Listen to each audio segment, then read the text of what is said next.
Fez, a game developed by the notorious Phil Fish. Actually, the only game developed by the notorious Phil Fish. Well, it's been a year now since its release, and we finally have it on PC. Now, before I do this review of the PC version of Fez, I'd like to start off by saying I'll be judging the game based on the gameplay, not based on the fact that Mr. Fish said PCs are for spreadsheets, not games, Japanese games suck, or I just won the grand prize at IGF tonight, suck my dick, choke on it. Despite the fact, or the fact that when people boycotted his game on Steam out of anger towards these statements, he responded by saying, "It's number 2 on Steam right now and it's not even out yet, you should boycott Harder Nerds."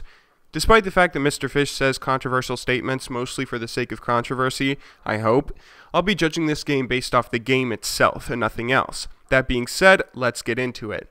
Fez is an indie puzzle platformer based around the idea that Gomez, the main character, lives in a flat two-dimensional world until one day he's given a magical artifact, a Fez, that allows him to perceive a third dimension. There isn't too much to the story. A big cube that was holding the universe together explodes and you have to find the pieces and put it back together.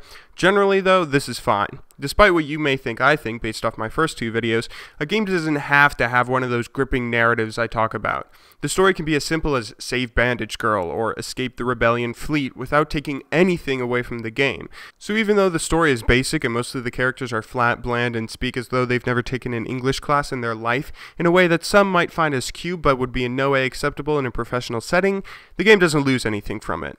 The game is based around the idea that you can change the perspective of the world and by doing so open up new paths or possibilities for how to solve certain puzzles. Well, not a completely new idea, but an interesting one done fairly well. It's a bit of a fun technique that's taught to you in a nice way that's never really frustrating while still being very rewarding. It becomes very clear quite soon into the game though that this was not originally for PC. The controls are about as counterintuitive as the pronunciation of UFOM. You use the arrow keys to move, A and D to change perspective, left shift to talk to people, and left control to use stuff. Not too frustrating. I'd prefer moving with ASDW, but it's okay. Then though the game tells you can maneuver the camera with JILK, like that's the right thumbstick to look around with. I don't have 3 hands, I can't use that and move my character, or use that and switch perspectives. This makes me think Mr. Fish was just giving us the finger for being PC gamers.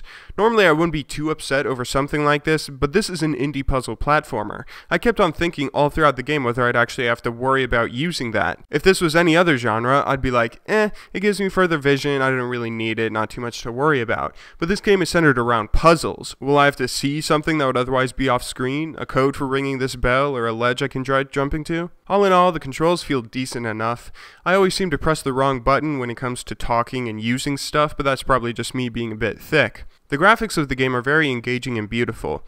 I can never seem to play for more than a 2-hour stretch without getting sick from all the bright colors and perspective switching, but all in all, it's pretty tasty eye candy. It's soothing.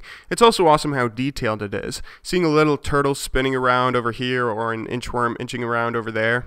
It's a cool artsy style, but then again, what indie game doesn't have that these days? The puzzles themselves are pretty good, if not a bit frustrating at times, or not being puzzles at others. I mean, translating Morse code or scanning a QR thingy is more like a task to me. When they are frustrating, they aren't really frustrating from the challenge of the puzzle itself, but rather from the thought, do I have what I need to actually complete the puzzle? Either that, or the mechanics of something, like Gomez throwing those huge blocks. Seriously, I want to get it in the middle, but it just goes to the other. All these little criticisms aren't anything that really take away from the game significantly, but there are 2 big problems I have with it. The first is I feel so lost all the time. The map is helpful and all, but in the end, there aren't any clear directions you can take to get from one area to another. It really takes a long time to get your bearings of where everything in the world is situated, and with all the backtracking you have to do throughout the game, it'll probably make you frustrated, especially if you have a short attention span. You're also constantly taunted with places you can't get to, doors you can't reach, or places you know serve a purpose but can't do anything in yet.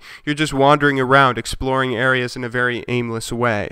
This does a really good job of making the game feel big. It's like how Red Dead Redemption did a really good job of making you feel like you're in a huge world in the wild, wild west. Huge plains and fields of wheat.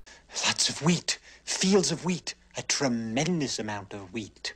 And Fez does a good job of making you feel lost in a big world, at least for the first 3 hours or so. But it's so big, there's so much backtracking, and I'm so lost. And that brings me to my second point. Why the hell are there only like 3 songs that never even seem to play? Only ambient noises. I would like this game so much more, and that last criticism would be completely solved if the sounds were just better. Part of why I liked Dear Esther was because, while not really a game, it was a bit of interactive media that told a really interesting story, literally, over the course of like 3 hours. While it was doing this though, a lot of the game was just you exploring the Hebridean Islands, piecing together untold parts of the narrative through scenery or events rather than the dialogue. While doing this, you don't just feel like you're on a hike to the next point of interest. You really enjoy getting lost in the world, unless you're Total Biscuit, due to the beautiful sights, soothing ocean sounds, and amazing soundtrack that Jessica Curry created. I could listen to those songs for days on end, and it's part of why I enjoyed the experience so much. If Fez had either a bigger soundtrack, better soundtrack, or soundtrack that actually played its music in-game more often, then I bet it would be a lot more enjoyable. Wandering through these areas lost would be a lot more fun and would turn the game into a real time sink. An opportunity was missed here, but in the end that's all. It simply could have been better. All in all, it's still a very enjoyable, relaxing game. It's certainly beautiful with rewarding and challenging puzzles, if nothing else. Although it has plenty of flaws that some may be a bit turned off by, it's still a pretty damn fun experience to play through Fez, and depending on who you are, it's probably worth $10 for you. Mr. Fish may be a bit rude or childish out on the internet, but in the end, he made a pretty damn enjoyable game. Then again, if I am a PC elitist, I think I'm supposed to hate this guy. Or I should probably hate him if I like any Japanese games. Oh, or if I dislike developers with nothing better to do than pick fights on the internet and then turn around and act offended when people give a negative response towards their childish comments. Anyway though, thank you very much for watching, and have a wonderful day. Yellow wheat, red wheat, wheat with feathers, cream of wheat.